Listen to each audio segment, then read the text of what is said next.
Panibagong araw, panibagong blessing naman kay Lord. Kaya thank you Lord. Alas 4 pa nga lang ng madaling araw ay nagising na kami ni Kenji. Wala nga si Mr. dahil 11:30 pa lang ng gabay umalis na sila. Gahapit kasi sila ng Ornigon at Buhangin dahil yun yung isa sa hanap buhay namin dito. Nag-breast pump na rin ako dito at pinadidi si Kenji kaya pinapaburp ko na siya dito. Mga 4:30 nga ng umaga ay dumating na si Mr. may dalang Milo dahil pinagtimpla nga niya pala ako dito. Bago nga raw siya maidlip ay maglalambing muna sa kay Kenji. Ako naman ay magsasampay ng mga damit ni Kenji dahil nilaban na nga ito kagabi ni Mr. Dito nga lang kami nagsasampay ng mga damit ni Kenji sa loob ng kwarto dahil nga maalikabok sa labas. Pagkatapos nga niya maglambing-lambing kay Kenji ay maidlip na daw siya kahit 1 oras lang dahil ma-deliver pa sila maya-maya. Habang nagsasampay nga ako ay nakatingin pa siya kay papa niya. Kinuha niya nga ulit ito at mukhang gusto pa nga magpalambing. Ang cute lang dahil marunong na nga ang batang iyan. O diba parang hindi papaidlipin ang papa. Habang nasa kwarto nga yung mag-ama ay hinugasan ko na rin tong mga bote ni Kenji at ginagamit ko pang breast pump. Ito nga rin palang Coco Baby yung ginagamit kong pang disinfectant at drying ng mga bote ni Kenji.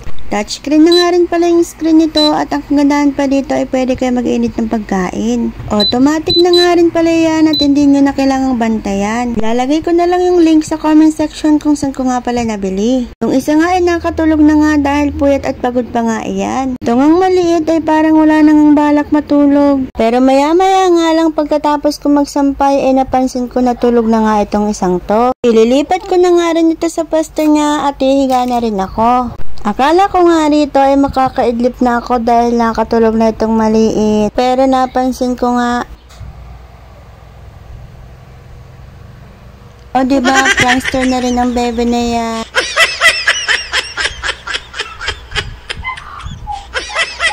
Good morning. Good morning.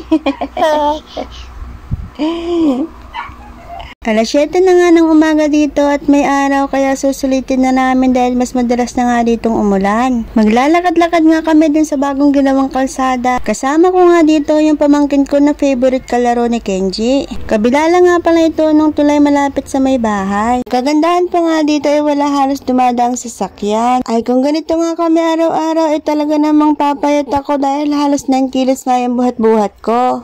Ito nga palang mga nakasako, ito yung hinahapit nila sa bangka. Tatlo nga pala sila magkakasama at sila din yung nagde-deliver kapag may mga pa-order. Grabe, puyat at pagod nga yung trabaho nila. Dahil nakadepende nga yun sa tubig sa ilog at paiba-iba nga yun ng oras. Kinabukasan na nga ito at schedule nga ni Kenji ng vaccine sa pedia. Optional na nga lang pala yung pagpapabaksin ng anti-diarrhea. Pero sabi ko nga kay Mr. ay dapat mapabaksin na natin yun dahil ang hilig-hilig na nga magsubo ni Kenji. Kaya kahit may kamahalan ay ginawa na namin yon. 2 dose nga pala yon kaya bali 6.8 yung nagastos namin.